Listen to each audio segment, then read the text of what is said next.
మనం యూరియా బస్తాని గమనించినట్లయితే బస్తా పైన 46% నత్రజని అని రాసి ఉంటుంది.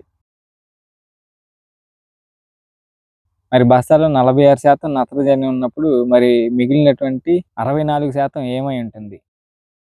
మన ప్రాంతాల్లో గమనించుకున్నట్లయితే ఒకప్పుడు 40 బస్తాల నుంచి 50 బస్తాల వరకు పండినటువంటి నేల ఇప్పుడు కనీసం 25-30 బస్తాలకు కూడా పండటం కష్టమవుతుంది. కానీ మనం ఎరువులు వాడటం అనేది తగ్గించామా? లేదు. క్రమేణా రోజువారీ పెంచుతూనే ఉన్నాము. ఒక ఉదాహరణ గమనించినట్లయితే మనకి అడవుల్లో అనేక రకాలైనటువంటి వృక్షాలున్నాయి. మరి ఆ వృక్షాలు సహజంగానే పెరుగుతా ఉన్నాయి. సమయానుగుణంగా పండ్లను, పూలను అందిస్తున్నాయి.